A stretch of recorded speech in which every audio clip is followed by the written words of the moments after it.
Coach, looking at this weekend, can you talk a little bit about what you thought that happened to your team, maybe that got the bats going in that Saturday game? Was there like a breakthrough or something that happened?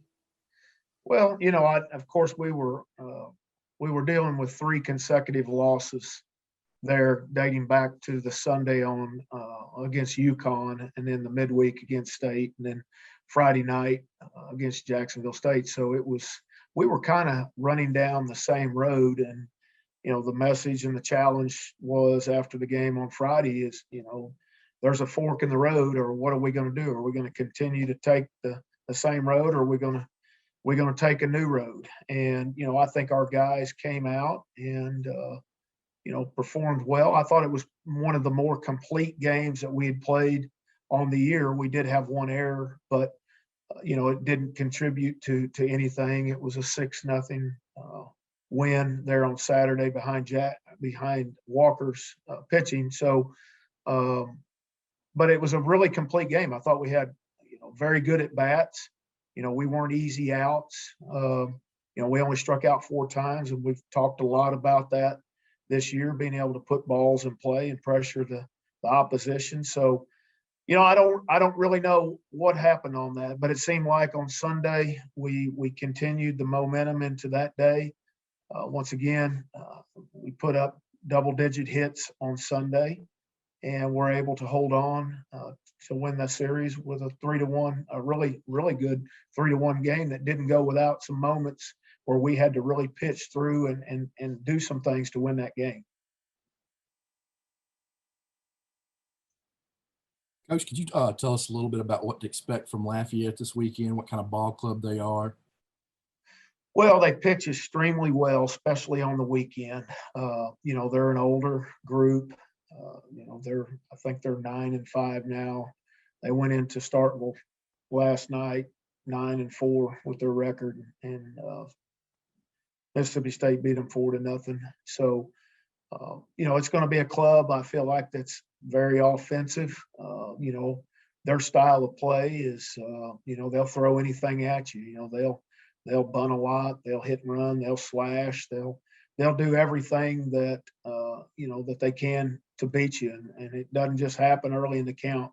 Stuff happens late in the count. So they thrive on being able to pressure the opposition with the unexpected, I guess. But their pitching is really good. I think their batting average against is 211, so they've held the opponent down to not reaching base a whole lot. So they're gonna be a very good baseball club as we've seen in the prior clubs that we've played this year. Coach Barry, this game this weekend, two teams that are a lot alike in some ways, a lot of people believe. And it seems like that baseball, there's more parity in baseball, especially this year, than maybe any other sports in NCAA. Why? What is the NCAA done and baseball done maybe a little different that other sports haven't done to help create the parity like that? Well, I think number one, I think they've limited the roster limitation. They've limited the amount of student athletes that can be on athletic aid, where others are very high numbers and may not have those limitations with that. There's a lot of limitations put in place in baseball that there isn't in other sports. Now, of course, we're dealing with COVID times right now, where those numbers have been elevated to include more on scholarship and to also include more on the roster, which right now we're at unlimited roster. For example, driving home yesterday, listening to a radio program, and the beat writer from Mississippi State mentioned that Mississippi State has 27 pitchers on their staff. That's a lot of arms.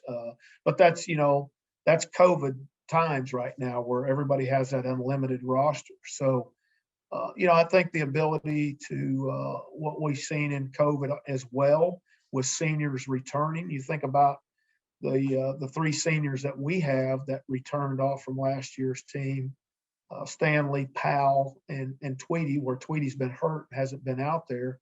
but certainly the presence that Stanley and Powell bring back this year that normally we would not have seen this year. So everybody's in that same situation. The ability to bring more people back and also to have that unlimited roster. A lot of the big programs, they'll oversign a bunch and just anticipating losing kids in the draft. And then, of course, when the draft went to 5 rounds, all of a sudden now you're not losing them. So the NCAA basically, made it good for them that you don't have to get rid of all these people. You can basically keep them, and that's what's happened.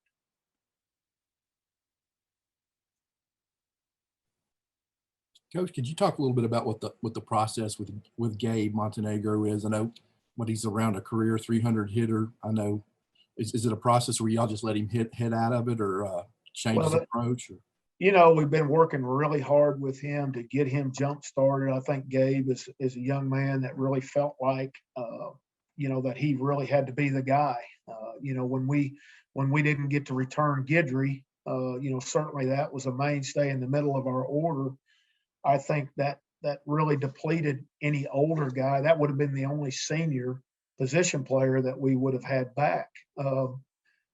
But I think Gabe has put a lot of pressure on himself to be that upper class guy that gives us that leadership in that direction. And when things haven't gone his way, or I think it's a result of him just trying to put too much pressure on himself. So we're just, basically trying to work some things with his swing that enable him to give him a chance to be successful like he once was, and to try to take that pressure off from him. So, nobody practices and plays harder than Gabe Montenegro, and he'll come out of it. I mean, he's too good of a player, and he's shown in prior years that he's that kind of player. He'll figure it out, and hopefully it'll be this weekend.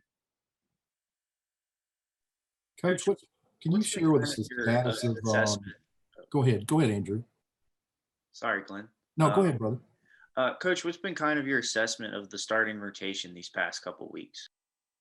I think overall, I think we've pitched really well. I mean, there's been a couple of starts where maybe we didn't get off the blocks like we wanted to, but even last Sunday with Ben, he had a trouble with the grip of the ball, but he was able to pitch through it and really kind of got us deeper into the game to hand over to the relief pitchers. But I think what set up that Sunday was Walker Powell covering 7 innings where we didn't have to get in the bullpen. Moved to Friday, Stanley is against UConn. I think he gave up some home runs, and you see that his numbers indicate that he is giving up some home runs. Luckily, they haven't been a lot of people on base when these people are hitting these. Against UConn, they were all solo shots, and he was able to minimize the damage there. But and we were able to come back and win that game late. But I think with Hunter, his starts, he's got to locate the ball down in the zone a little bit more. It looks like that a lot of these pitches that are getting hit are mistake pitches that these clubs we're facing are good hitters, and they've taken advantage of them. Now UConn got balls up in the air. The wind was really blowing out.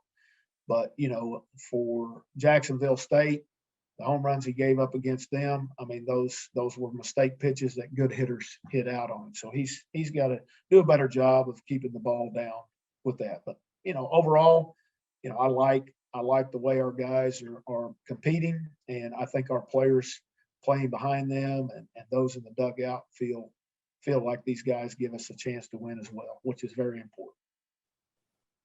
Coach, is Isaiah Rhodes available or status? Yeah, he is. Yesterday we had, on Tuesday we had some scrimmages where we got all these other guys that have not gotten in the game or have not had a chance to get in there.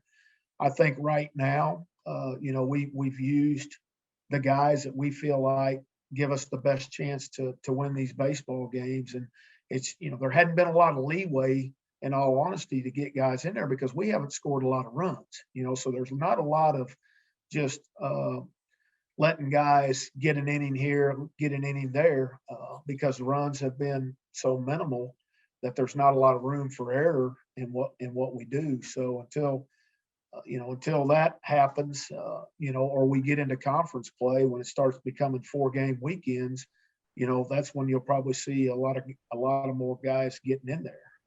Just you would hope that the offense would give you a little bit more leeway to get some guys some work. Coach, have you had Stanley or Johnson make decision? Maybe who's the guy that's probably going to play most now? Have you seen a little bit to know where you're standing there? I don't know. That's been kind of up and down. Obviously, Andrew had a very good game on Saturday, and which warranted him, in my mind, for him to play on Sunday. He's received very well. Both of them have caught fairly well. I feel like it's just kind of a flip of the coin offensively. So we'll still keep staggering those two, and we'll probably have to use a better matchup philosophy with them based on the pitcher that we're facing, and because they can all catch any of our pitchers. I think it comes down to the offensive side of it. Of course, Johnson has caught Stanley, 3 straight times now. So that's, and then I think they both split on Walker, and then I think Stanley has caught Ben both times on there. Coach, I know we've talked about Reed Trimble a lot, but just for a guy that's as young as he is, I know y'all knew he was talented recruiting him, but are you at all surprised by just how quickly he's kind of adjusted to the college game? Seems like a very kind of mature young guy. Well, he's just a very fierce competitor. Nobody harder on himself, and he's probably too hard on himself than Reed. He expects every time he goes up there to get a hit. And when he doesn't, he's not real happy about it. But I think, as far as mentioning the maturity, I think where Reed has to get with his game is understanding the at bat as a whole, not just the outcome of the at bat. But he is a very talented young man. He's a COVID freshman, meaning he's labeled as a freshman still, even though he was last year. But he was in the lineup for us last year. He got hurt there early, but was able to come in late. Had a phenomenal game against Troy there in our last game in 2020. But very athletic, really kind of a 5-tool guy. The only tool missing right now is just his batting average. But he can hit. He can hit for power. He can throw. He can catch. He can run. He can do all those things that the elite players can. So I think he was certainly evaluated as that type of player coming out of Northwest Rankin, and he continues to improve and mature with each day that he plays. Coach, can you talk a little bit about Slade Wilkes? He pinch hit and had a really good at bat, and then maybe struggled a little bit. Can you talk a little bit about him a little bit and what y'all working with him on right now? Well, I think with Slade, it's more of a timing issue than anything. In all honesty, I think he's gone from one level of baseball, which is high school baseball, to this level, and where in the fall we saw early signs of there being a real big gap between those two levels. I felt like as we got deeper in the fall, he was really starting to put together, quality at bats and, understanding what that is, not necessarily getting hits, but was really, hitting the ball hard. He wasn't losing 3-2 counts. He wasn't striking out much. And so, very excited.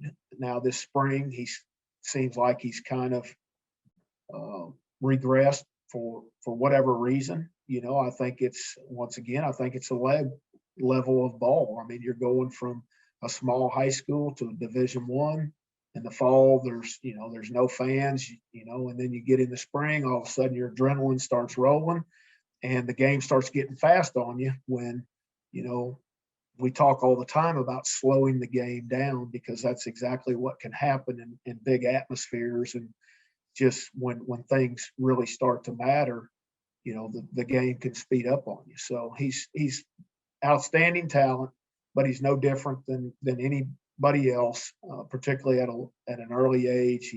He's still got to learn to control himself. He's got to understand the makeup that you have to have going into each game. And of course, he puts a lot of pressure on himself too to be successful each time. But it's kind of growing pains right now, and ones that we will be better for once we go through them.